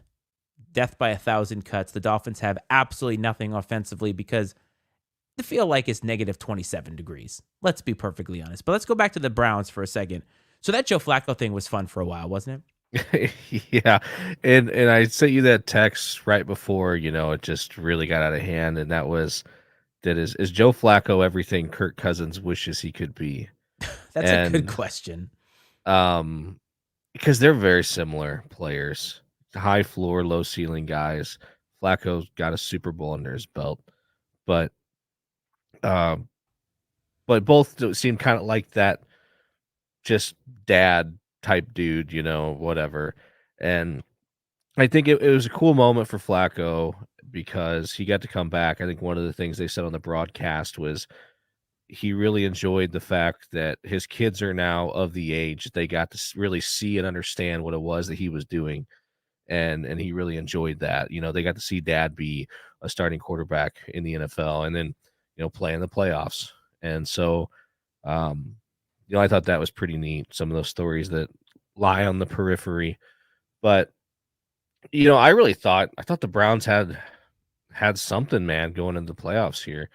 And my goodness, I still, at every turn, man, I just keep underestimating and underappreciating the Houston Texans. Are you ready? Are you ready? I've been telling you this for a while now, and you've been making fun of me and telling me that I don't know what I'm talking about. They should have, this is my opinion, they should have given CJ Stroud the Rookie of the Year at halftime of that game and given D'Amico Ryans the Coach of the Year at halftime of that game. Hard stop. And then guess what? The second half, they blew the doors off of it. That team is overachieving beyond what anybody thought that they were. And I understand everybody thought, well, we're going to find out in the playoffs. Well, you just found out. You effed around and you found out. And 45 spot against a defense that had been easily one of the best in the entire league. The Texans are here, folks. They're here. Yeah, so they're gonna have to go to Baltimore, right? Sure. I think unless the Steelers win or possibly if Miami pulls this off. I think that Miami's not pulling this no, off at I all. think they'll have to go to Baltimore. But if the Steelers were to win or Miami would come back, as you say, won't happen, which I agree. Um, then they would get, I guess it'd be the Chiefs. So I don't know. It'll be interesting to see. I mean, how they got to play a home game, so they're gonna have to go on the road most likely, and um, rookie quarterback, rookie head coach on the road in the playoffs with a trip to the AFC Championship game on the line. Well, we're gonna find. I mean, these guys, they're the real deal. They're not imposters by any means, but we're really gonna find out kind of what they're made of next weekend for sure. Sure, but I'm not saying that they're Super Bowl caliber, but You can't say they're not at this point. I'm no, not. you can, I am. but I'm saying like that nobody thought they were going to be in the playoffs. This was a bottom feeder team. And the interesting parallel here is last year we said this about the Jags, remember? The Jags had that comeback win and we thought, "Okay, the Jags are emerging. Trevor Lawrence finally with a good coach emerging." And then this year they laid an egg. But remember last year they went to Kansas City, that was their litmus test, and it was close. So the Texans are going to get that. But the thing is with the Texans, nobody thought that they would be here. Nobody did. And CJ Stroud outplayed everybody's expectations. And it seems like they have a great base to build upon. And it's a fun story. Next year, though, they're going to play a harder schedule. They're not going to take teams by surprise. And that's when you'll see the growth. The Jags obviously crumbled at the end of the season due to some injuries and such. And it's just a fun story because nobody even thought like if you said, oh, the Texans will win by 4, sure. 45-14. Nobody had that. Come on. No, he dominated the game, and it was impressive, man. Like that's the most I've watched a single game of the Texans and CJ Stroud this year at all, and I was impressed. And I came away from that game, man. Like if I give you if I throw any more shade your way about thinking that those guys should be the front runners for rookie of the year and coach of the year, I say that and I watch it. The Lions, the Lions, which it's based off the regular season, right? What happens in the playoffs Sure, I does know. not apply, right? No, it doesn't. So, so even if the Lions win the Super Bowl, it doesn't change No, it doesn't uh, change anything. anything. So, I get um, it. Look, man, Dan Campbell is your idol. You want to be the guy. I totally understand. It's just impressive to me because it's just again far and away beyond what I think people thought would be the ceiling outcome of this year. And I like it. I like that story. That's the kind of story that this show usually gravitates towards. We like that it kind of is. thing. And so it doesn't matter if they get slammed next week or not. The Ravens are good. We know this. But this is a team that feels like they were a couple of years away. Stroud needed to take his lumps and needed to figure some things out. It doesn't mean that that won't happen next year. But that outcome was surprising. But I will say this about the Flacco thing. This is, again, very similar to all the other great stories that we've seen for a very short period of time. Joe Flacco, before this season, was playing with the Jets and looked like an old, aging quarterback, okay? And you bring him back with, what, he had 5 games or 4 games at the end of the season, and yeah, he looked really, really good. I'll give you that. But guess what? This is a game that they were down, and they had to come back, and now you're going to ask a 38-year-old quarterback to throw a lot so they can come back in this game. He threw 2 pick sixes. That was in the range of outcomes. It was going to happen. Everything was going to come down to the mean. Everybody wanted to give this guy comeback player of the year. All stop. Like, it was a fun story. I get it, but stop. Like, Joe Flacco was never going to get this team to the Super Bowl, in my opinion. And they're out now. And now Deshaun Watson, that's the best outcome for Deshaun Watson. Could possibly be better. Well, Joe Flacco is certainly not the answer moving forward for the Browns, even if they won that game. I don't think you go into next season, no matter what happens, what would have happened with Joe Flacco as your starting quarterback. No, but I'm saying people thought that he had found this like untapped fountain of youth. Like, there's a difference between playing a whole season and coming in for a short stint. And then you get to the playoffs, everything is different. And the Browns had to play from behind for the entirety almost of that game against the Texans. And the Texans punched them in the face, and the Browns couldn't handle it. The If Browns anything, defense didn't do what they do usually. if anything, the Browns showed it doesn't matter who the hell the quarterback is. That they were pretty decent. They were able to figure it out, and that just then poses the question: what could they do with a stud quarterback? That's beyond what they've had here recently. They So would have you believe that they have that on their roster because they paid him $240 million guaranteed. But I don't think that they have that on their roster personally. But I'm just saying Deshaun Watson loves seeing that because he had to have been a little nervous watching this team succeed without him. And to go to the Super Bowl would have been catastrophic for his contract because the second he came back, the expectations are high. Now it's like, oh, you can write this off as, well, they had 4 different quarterbacks and we didn't think that we'd even be here once he got hurt. And now he can come in and try to be the savior. Still not convinced he's that guy, though. I think the Browns have a lot of talent. Their defense is very good, but their quarterback situation still to be determined. In the NFL, that never works. I'll just chalk it up to another happy ending for Deshaun Watson. Oh, that's a great one. Dun-dun. You like that, huh? So we got Dolphins and Chiefs here. In this game right now, the outdoor temperature is -7 degrees. The wind chill is -27 degrees. Many people were talking about the Buffalo Steelers game, which was moved to Monday due to snow. I asked you a fundamental question before we came on here. Is it a little nuts that they're playing this game? And you and I can both agree that it kind of is a little bit. Yeah, it's a little crazy. I mean, if you're going to cite things like health and safety when looking at the Buffalo situation, now the Buffalo situation may just be a matter of the fact that the roads are impassable and That's what it the is. stadium's full of snow, and that's a different story. There's a lot of work that has to go into making that happen. It's just cold in Kansas City, really cold, but I say just cold. I'm not trying to take away from how miserable it probably is, but I do think that there is a difference. But also, you can make an argument that if health and safety is your thing, that it can't be super safe for these people to be out in these temperatures for these extended periods of time. I mean, the players, they've at least got these giant heaters and the best cold weather gear money can buy at their disposal on the sidelines. They're wearing like But diving suits, which is great. I saw like scuba gear, and Yep. I thought, but I mean, imagine the poor schmuck that's up in the top row, you know what I mean, just freezing his butt off in his blue jeans and jacket. That's I what I mean, wanted it's to just ask you, though. Who's crazier, players or the fans? oh, the fans. The players are getting paid millions of dollars to be out there. The The fans fans paid for this paid experience. hundreds of dollars to be there.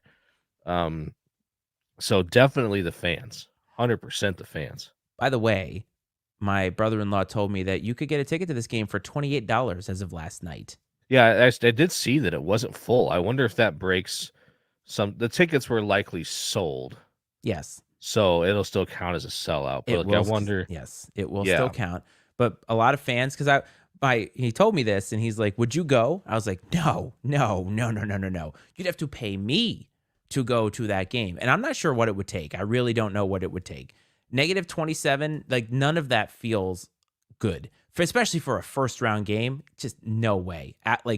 Couldn't be further from where I would be. I'm warm right now. Yeah, That's a great outcome. I had it turned on upstairs, and before I came down, and my daughter, she's sitting there. It's so funny, but it's also cringy. Like she's like, "Oh, is this the Kansas City Chiefs?" And she knows the Kansas City Chiefs and Travis Kelce because of Taylor Swift, man. Like God. that's it. And it's like, yes, this is the Chiefs. She's like, I want to watch this. And I'm like, you yell all the time about there being football on the TV. You know what I mean? But my goodness, Taylor Swift's in attendance, and here we go. But we were talking about how cold it was, and then they showed some idiot in the crowd. He didn't have a shirt on or anything else. She's like, why doesn't that guy have a shirt on? I said, because he's crazy. Darwin Award winner. Early Yeah. candidates for Darwin Award come from these cold NFL football games because people are just insane. Absolutely insane. So as we mentioned, the Steelers Bills moved to Monday night because snow. I get it, okay, but it's just funny because like I said, this game they're like, "Yeah, we're cool." But then in Buffalo, it's like, "Yeah, we'll move it." But I think it has more to do with the NFL being like, "Hey, we want people to be in these seats." And it's dangerous to get to the game. Yeah, whatever. They just want to make sure that they can get butts in the seats because they don't want to televise a game that nobody is at because that doesn't do anything for the NFL. That game is the most boring game of the weekend to me because the Steelers, unless they're going to grind this out to an absolute halt, which is not fun football to watch at all. Like the Steelers have been cringeworthy to watch this year. And unless they can get YOLO Josh Allen, I don't think they really have a chance. So I'm not really intrigued by that game at all. But you never know. Mike Tomlin, Super Bowl winning coach with Mason Rudolph somehow again in in Pittsburgh. You never know. But that game will be Monday night. The other two games are the other three games are the more intriguing to me. Cowboys, Packers. So on paper, this doesn't look like a matchup at all. However, this is that weird game in the playoffs that the Cowboys always seem to struggle with. And in comes Jordan Love, who's actually looked really good the last few weeks. The Packers have put some things together. They run the football really well. The Cowboys defense has struggled against the run. But even saying all of that, the Cowboys looked so good against the Commanders that I just can't see them losing a home game to a team that feels like they're at least a year away because this effectively was Jordan Love's rookie season. No, there's a lot there with that game. Obviously, the Mike McCarthy connection. I think that, we've seen in the past where the team, one of these wild card teams which I guess wild card teams that finish the season kind of on a heater, go on a run, and I feel like the Packers are sort of poised to be that team. And is there any other team that has been lucky enough to basically what appears that the Packers are doing, and that's go 3 in a row at the quarterback position?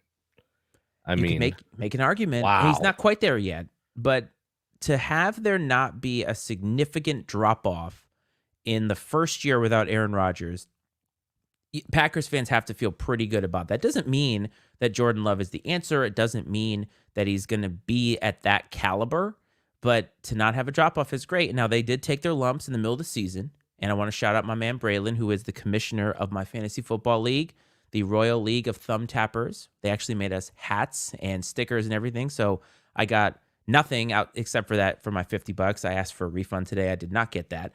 And anyway, but they took their lumps, but they started to put some things together.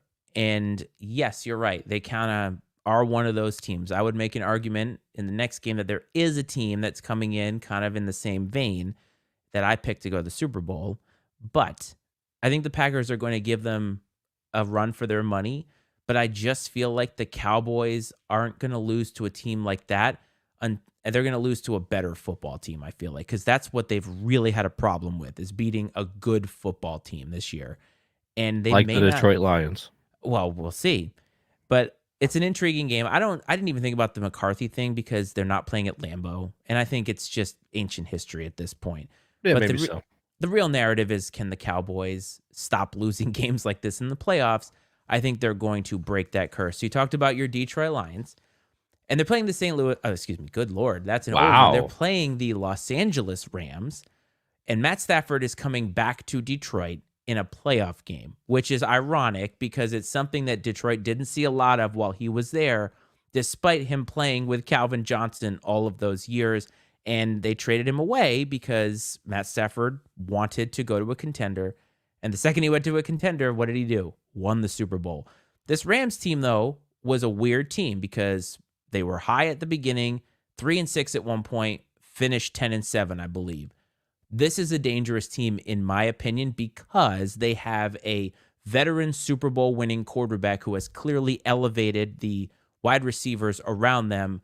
It's just a matter of, can those young guys step up in the right moments? And the Lions are a young team as well. This is the most intriguing matchup, in my opinion, of this weekend.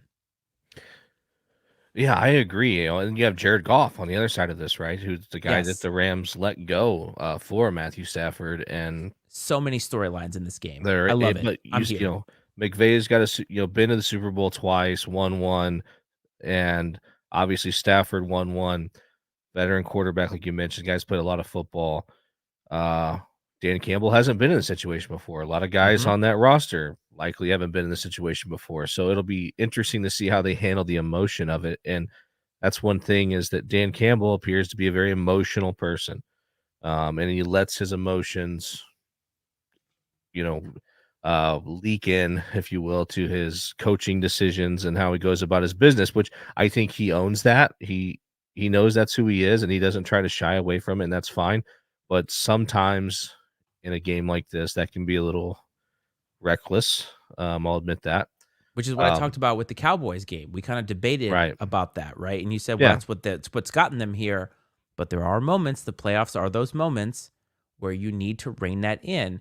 And McVay and Stafford having been there together, I think is a wild card in this, personally. Yeah. Yeah. No, I think you're right. And I do think this is going to be a very good game.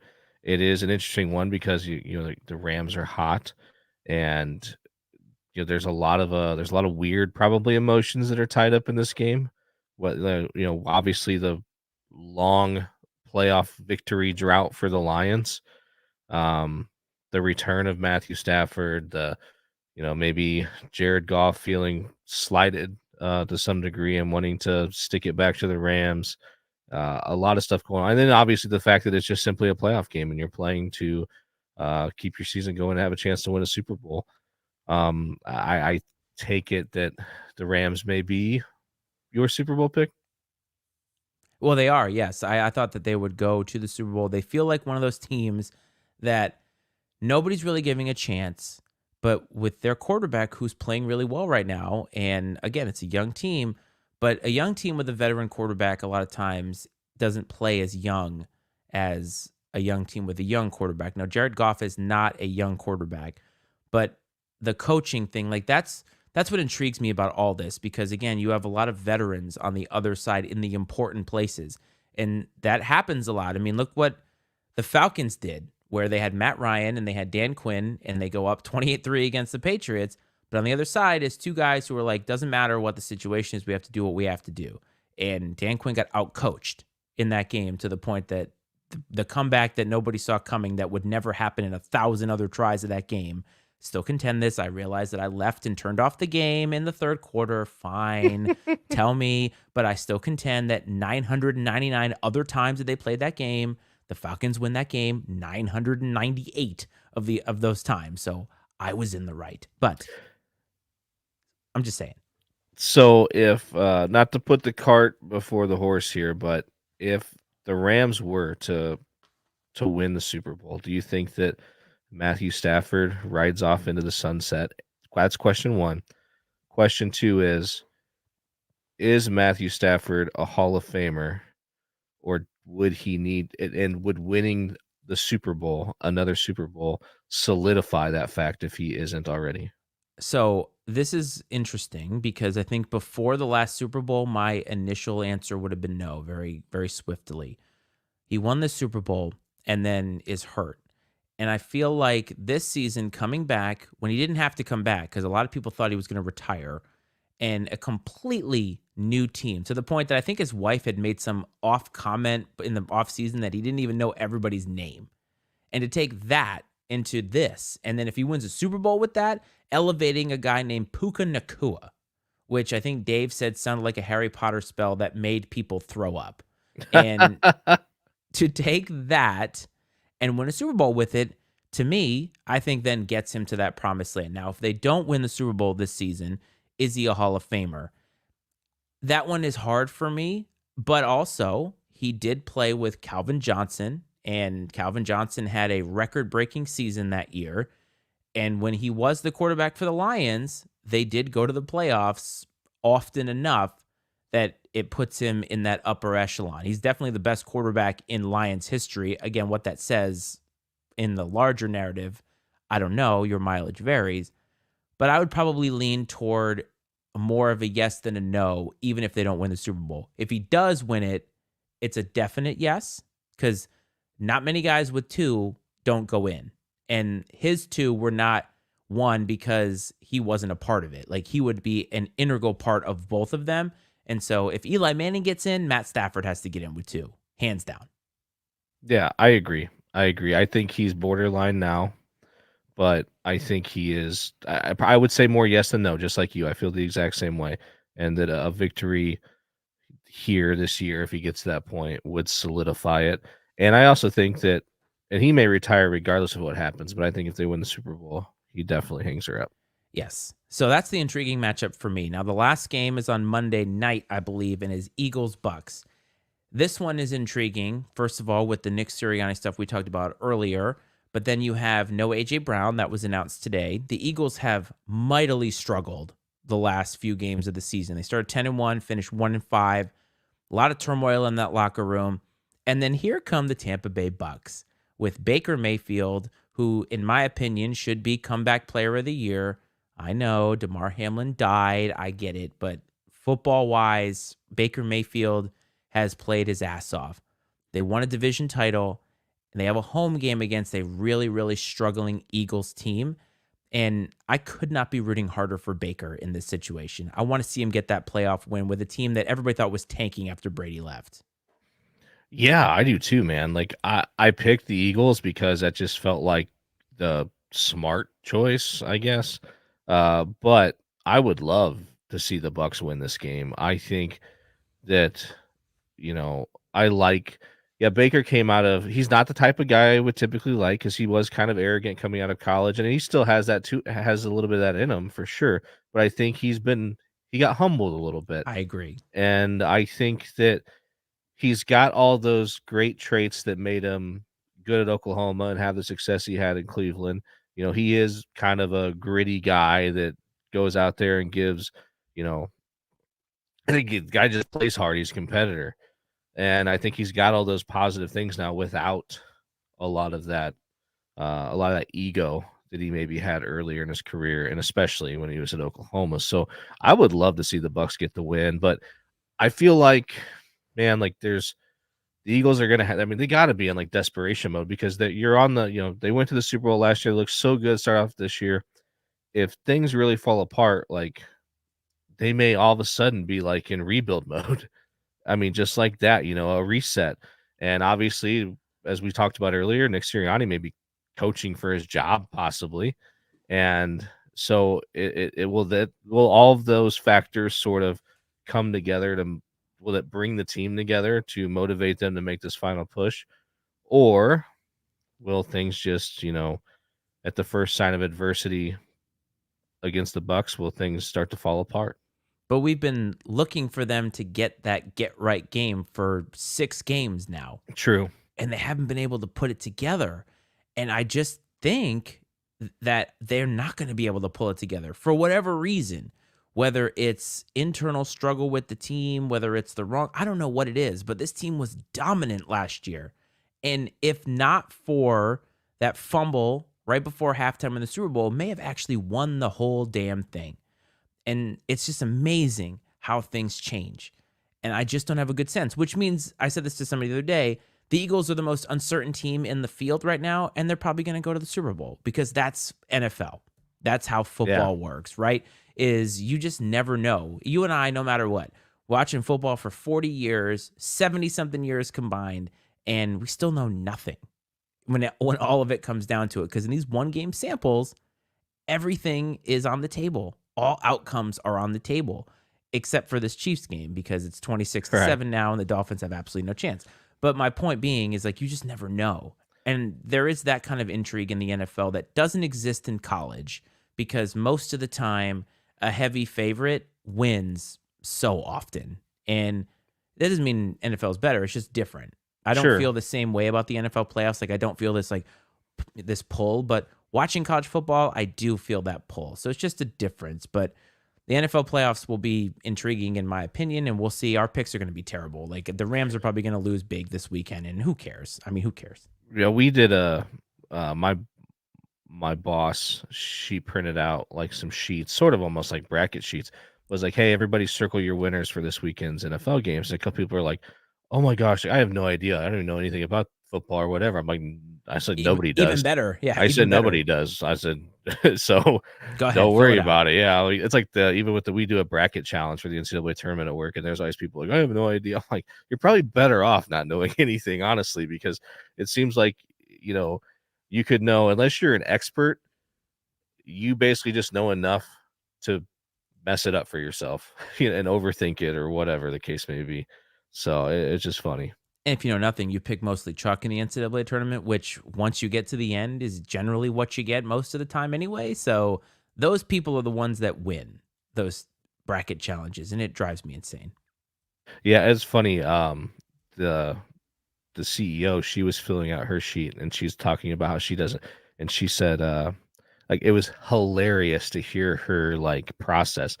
She's like, "Oh, I don't even know who it was she was talking about. It might have been oh, she's like, "Oh, Miami and Kansas City. Oh, Miami, that place sounds warm. I'm picking them." Like Oh it's boy. just like it was just funny. Like I mean, and there was one where I think that it might have been like let me think of these matchups here.